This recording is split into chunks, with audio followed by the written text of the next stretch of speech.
students, let's start our first unit and that is alcohols. First हमारे alcohols क्या होते हैं भाई? Hydroxy derivative of hydrocarbon. क्या होता है? Hydroxy derivative of hydrocarbon.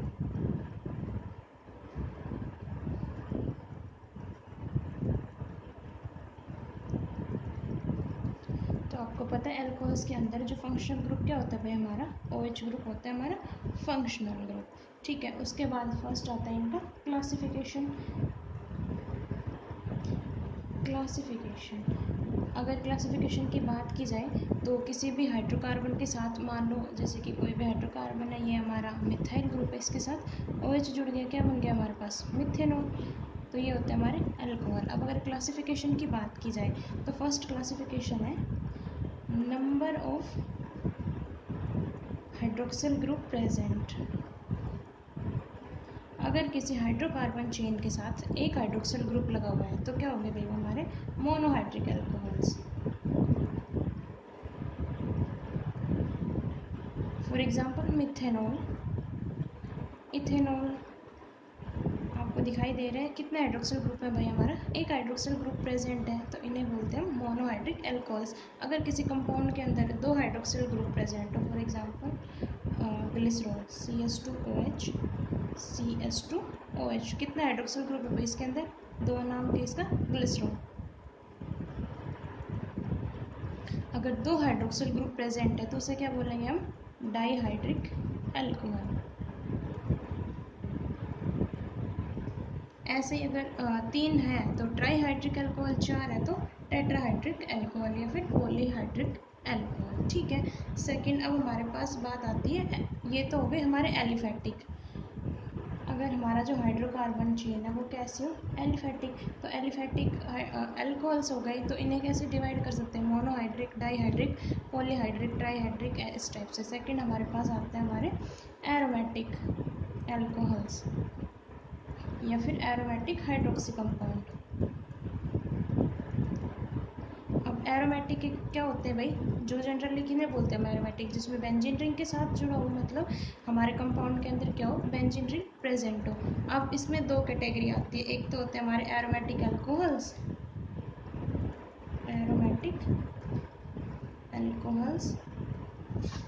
और सेकंड आता है भाई हमारे पास फिनोल्स.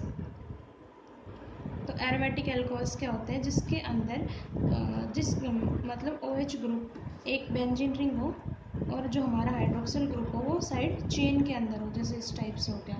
तो साइड चेन के अंदर है CH2 OH, तो साइड चेन के अंदर है ना भाई हमारा हाइड्रोक्सिल ग्रुप, तो इन्हें बोलते हैं हम एरोमेटिक अल्कोहल्स. लेकिन उसके बाद फिनोल्स क्या होते हैं? फिनोल्स होते हैं जिसके अंदर हमारी बेंजीन रिंग से डायरेक्ट हाइड्रोक्सिल ग्रुप जुड़ रहा हो, तो उन्हें क्या बोलते हैं? फिनोल्स. ठीक है, आगे बात समझ. तो एरोमेटिक हाइड्रोक्सिल कंपाउंड दो टाइप के, एक हमारे एरोमेटिक अल्कोहल्स, दूसरा हमारा फिनोल्स. अगर साइड चेन में जुड़ा हुआ है, मतलब बेंजीन रिंग के से जो चेन जुड़ी है उसके साथ OH ग्रुप जुड़ा हुआ है तो उन्हें एरोमेटिक अल्कोहल. अगर बेंजीन रिंग से डायरेक्ट जुड़ा हुआ है तो सिर्फ क्या बोलेंगे भाई हम? फिनोल्स. उसके बाद आती है बात हमारे पास मोनोहाइड्रिक अल्कोहल्स की. क्या पढ़ना है भाई हमने? Monohydric alcohols. तो मोनोहाइड्रिक अल्कोहल्स की इनका जनरल फॉर्मूला क्या होगा? ROH group. R कोई भी हमारी हाइड्रोकार्बन चेन और इसके साथ हमारा एक OH ग्रुप लगा हुआ, इन्हें बोलते हैं मोनोहाइड्रिक अल्कोहल्स. जैसे कि मिथाइल अल्कोहल, इथाइल अल्कोहल, ये हो गया हमारा मिथाइल अल्कोहल, इथाइल अल्कोहल. तो ये किसके एग्जाम्पल है? Monohydric alcohols. अब इनकी अगर क्लासिफिकेशन की बात की जाए तो इन्हें कैसे डिवाइड करेंगे भाई हम? प्राइमरी अल्कोहल्स क्लासिफिकेशन करना हो तो तीन पार्ट में डिवाइड करके पढ़ते हैं हम generally. Primary alcohols, secondary alcohols and third one हमारे पास आता है टर्शियरी अल्कोहल्स. पढ़ चुके हो बहुत बार प्राइमरी, सेकेंडरी, टर्शियरी को बहुत बार पढ़ चुके हो. क्या होते हैं भाई? प्राइमरी कौन से होते हैं? कि जिस कार्बन ग्रुप से OH ग्रुप जुड़ा हुआ हो वो हमारा एक कार्बन से जुड़ा हुआ हो. तो ये मान लो कोई भी एक कार्बन, ये हाइड्रोकार्बन चेन कितनी भी बड़ी हुई है, लेकिन OH जिस कार्बन से जुड़ा है वो कितने कार्बन से जुड़ा है, एक कार्बन से, बाकी दोनों वैलेंसी कौन कंप्लीट कर रहा है, हाइड्रोजन। तो इन्हें क्या बोलते हैं, प्राइमरी अल्कोहल। सेकेंडरी, जिसके अंदर जिस कार्बन से OH ग्रुप जुड़ा हुआ है वो किससे जुड़ा हुआ, दो कार्बन से जुड़ा हुआ और एक वैलेंसी हाइड्रोजन कंप्लीट करें, उसे क्या बोलते हैं, सेकेंडरी अल्कोहल। टर्शियरी अल्कोहल, जिस कार्बन से OH ग्रुप जुड़ा हुआ है या हाइड्रोक्सिल ग्रुप जुड़ा हुआ है उससे कितने कार्बन अटैच हुए, 3 कार्बन, तो उन्हें क्या बोलते हैं, टर्शरी। फिर से सुन लो, एक कार्बन अटैच हो प्राइमरी अल्कोहल, दो कार्बन अटैच हो सेकेंडरी अल्कोहल और 3 कार्बन अटैच हो तो उसे बोलते हैं टर्शरी अल्कोहल्स। ठीक है, उसके बाद नोमेनक्लेचर की बात आती है। तो नोमेनक्लेचर आप सभी को पता है कि सफिक्स क्या लगता है इसके अंदर, ओल सफिक्स लगता है। बाकी हाइड्रोकार्बन चेन का एज इट इज़ नेमिंग करनी आप पहले से पढ़ चुके हो, तो ये कराने की ज़रूरत नहीं है। उसके बाद हमारे पास बात आती है इसके आइसोमेरिज्म की।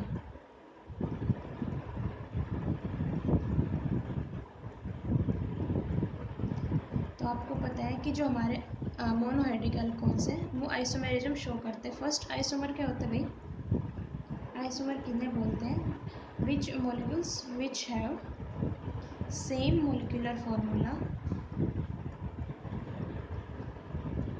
Same molecular formula but different structure,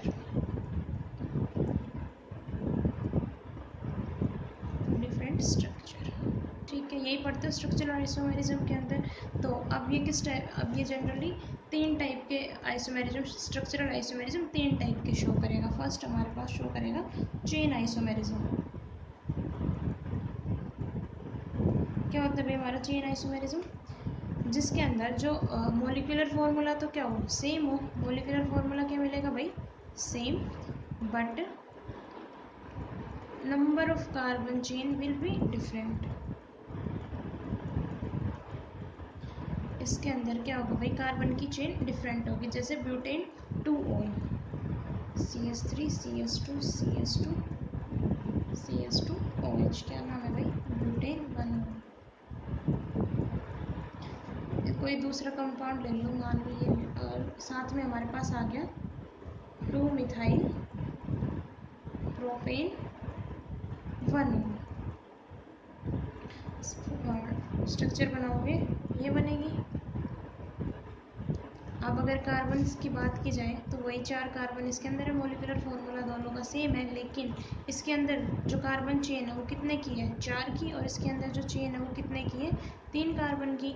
तो मोलिकुलर फॉर्मूला तो सेम है लेकिन कार्बन चेन इसमें 4 की बन रही है, इसमें 3 की बन रही है, तो number of carbon in chain are different. तो कौन सा आइसोमेरिज्म शो करेंगे भाई हमारे पास, चेन आइसोमेरिज्म।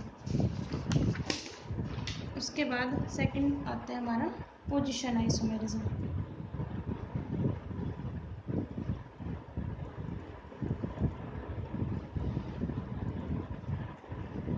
क्या होता है पोजीशन आइसोमेरिज्म, जिसके अंदर जो हमारा OH ग्रुप है या फिर जो हमारा हाइड्रोक्सिल ग्रुप है उसके क्या हो, पोजीशन डिफरेंट हो।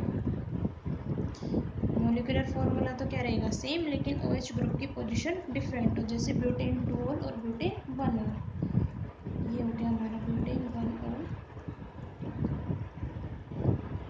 ब्यूटेन 1 ओल, और साथ में बना लो ब्यूटेन 2 ओल, CH3 CH2 CH3 OH, तो ये क्या हो गया ब्यूटेन 2 ओल। यहाँ पे अगर देखा जाए तो दोनों में वही सेम है, number of carbon hydrogen oxygen सारा सब कुछ सेम है, सिर्फ डिफरेंट क्या है, यहाँ पे OH ग्रुप फर्स्ट पोजीशन पे लग रहा है, यहाँ पे OH ग्रुप सेकंड पोजीशन पे लग रहा है। तो डिफरेंट क्या है, हाइड्रोक्सिल ग्रुप की पोजीशन में डिफरेंट है, तो नाम क्या हो जाएगा आइसोमेरिज्म का, पोजीशन आइसोमेरिज्म। थर्ड हमारे पास आता है functional isomerism.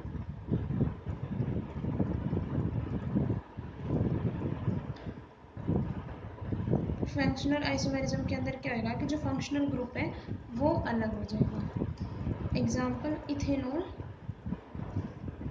CH3 CH2 OH, ethanol, और साथ में आ गया हमारा मिथोक्सी मीथेन या डाईमिथाइल ईथर भी बोल सकते हो,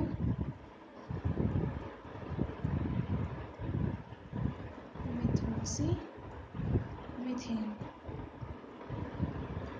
बात की जाए मॉलिक्यूलर फार्मूला की तो क्या दिख रहा है, C2H6O, इसके अंदर भी C2H6O, लेकिन यहाँ पे फंक्शनल ग्रुप क्या है हमारा, अल्कोहल, और यहाँ पे फंक्शनल ग्रुप क्या आ गया हमारे पास, ईथर।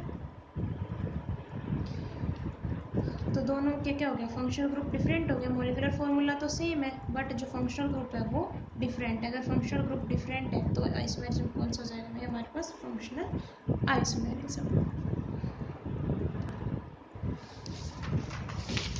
उसके बाद हमारे पास बात आती है इनकी फिजिकल प्रॉपर्टीज़ की। फिजिकल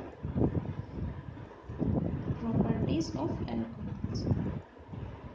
तो अगर फिजिकल प्रॉपर्टी की बात की जाए तो इनका भी हमने फॉर्मूला देखा, क्या होता है भाई, ROH।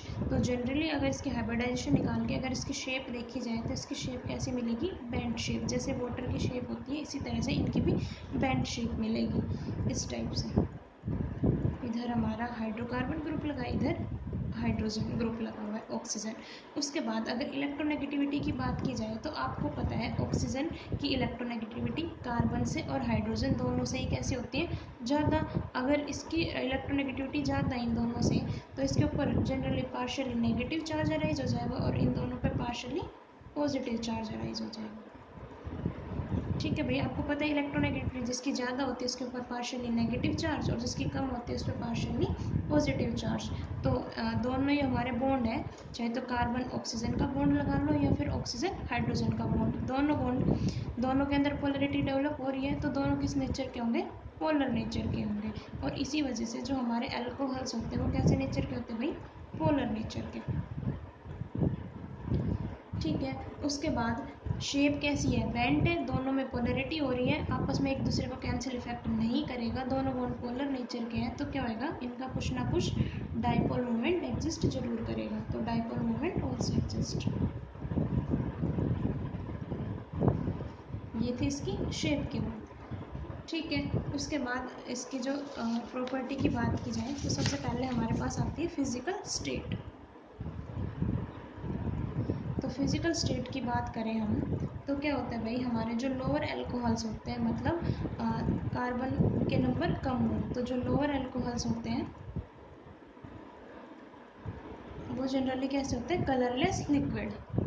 तो आपने इथेनॉल अपनी लैब में देखा होगा कैसा होता है भाई, कलरलेस लिक्विड, और इनकी अल्कोहलिक स्मेल होती है, पता है सभी का अल्कोहलिक स्मेल का। तो और इनका एक बर्निंग टेस्ट होता है, एंड बर्निंग टेस्ट।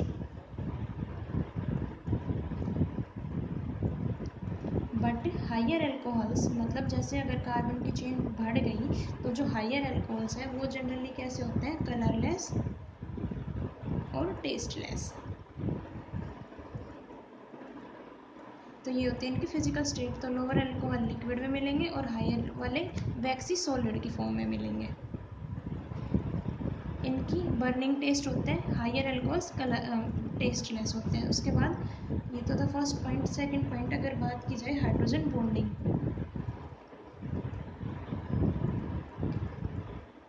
तो क्या होता है भाई, आपको दिखाई दे रहा था आर के साथ ऑक्सीजन, मतलब हाइड्रोजन के साथ ऑक्सीजन जुड़ा हुआ है, मतलब हाईली इलेक्ट्रोनेगेटिव एटम जुड़ा हुआ है। अगर किसी हाइड्रोजन के साथ हाईली इलेक्ट्रोनेगेटिव ऑक्सीजन, सल्फर या नाइट्रोजन, ये तीनों जुड़ते हैं तो वो क्या शो करता है, हाइड्रोजन बॉन्डिंग। तो जो हमारे अल्कोहल्स हैं ये भी हाइड्रोजन बॉन्डिंग शो करेंगे। तो क्या होगा, हाइड्रोजन बॉन्डिंग शो करेंगे। तो ये नेक्स्ट से इस टाइप से हाइड्रोजन बॉन्डिंग शो करेंगे।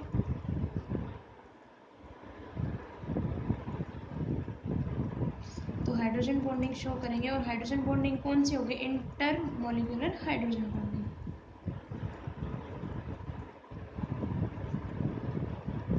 अब इस इंटर मॉलिक्यूलर हाइड्रोजन बॉन्डिंग की वजह से जो हमारे अल्कोहल्स हैं वो किसकी फॉर्म में मिलते हैं, एसोसिएटेड मॉलिक्यूल्स की फॉर्म में।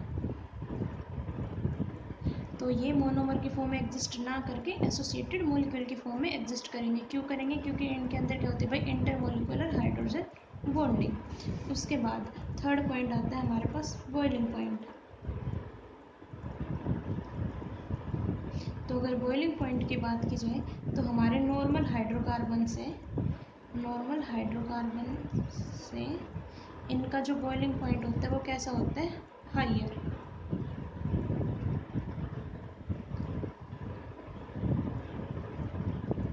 क्यों होता है भाई, क्योंकि इनके अंदर क्या हो रही है, hydrogen bonding due to hydrogen bonding. अब हाइड्रोजन बॉन्डिंग की वजह से आपको पता है हाइड्रोजन बॉन्डिंग स्ट्रॉन्ग बॉन्डिंग होती है, इसके अंदर जो फोर्स ऑफ अट्रैक्शन होती है वो बहुत ही स्ट्रॉन्ग होते हैं। अगर फोर्स ऑफ अट्रैक्शन स्ट्रॉन्ग होंगी तो बॉन्ड को ब्रेक करने के लिए, या फिर हम कह सकते हैं बॉन्ड स्ट्रॉन्ग होंगे, बॉन्ड को ब्रेक करने के लिए ज़्यादा अमाउंट ऑफ एनर्जी देनी पड़ेगी, ज़्यादा एनर्जी देनी पड़ेगी या फिर ज़्यादा टेम्परेचर देना पड़ेगा, तो क्या होएगा, हमारा बॉइलिंग पॉइंट इंक्रीज होता जाएगा। तो जो हमारे नॉर्मल हाइड्रोकार्बन है उनसे इनका जो बॉइलिंग पॉइंट कैसे होता है, ज़्यादा होता है। अब अगर प्राइमरी सेकेंडरी टर्शरी की बात की जाए तो सबसे ज़्यादा होता है प्राइमरी अल्कोहल्स का बॉइलिंग पॉइंट, फिर सेकेंडरी का और फिर टर्शरी का। ऐसा क्यों होता है, प्राइमरी का सबसे ज़्यादा, फिर सेकेंडरी का, फिर टर्शरी का, क्योंकि जैसे जैसे प्राइमरी, अगर एक हमारा CH3OH ग्रुप है, प्राइमरी ग्रुप है, एक हमारे पास मान लो सेकेंडरी ग्रुप है और एक हमारे पास टर्शरी। जैसे जैसे हम टर्शरी की साइड जाते जाएंगे हमारा हाइड्रोजन बॉन्डिंग की इंटरेक्शन कम होती जाएगी। क्यों, क्योंकि अभी हमें ये हाइड्रोजन है, इसे दूसरे जो हमारा अल्कोहल है उसकी ऑक्सीजन को अप्रोच करना है, लेकिन तो ये तो ईजिली कर लेगा, लेकिन यहाँ स्टीरिक हिंड्रेंस की वजह से, ड्यू टू स्टीरिक हिंड्रेंस,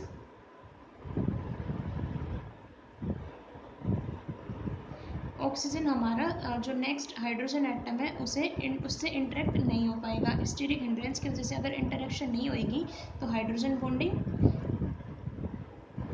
नहीं होगी, और अगर हाइड्रोजन बॉन्डिंग नहीं होगी इस वजह से इसका बॉइलिंग पॉइंट कम होगा। लेकिन इनके अंदर स्ट्रॉन्ग हाइड्रोजन बॉन्डिंग होगी, इस वजह से जो हमारे प्राइमरी है उनका बॉइलिंग पॉइंट सबसे ज़्यादा, फिर सेकेंडरी, फिर टर्शरी।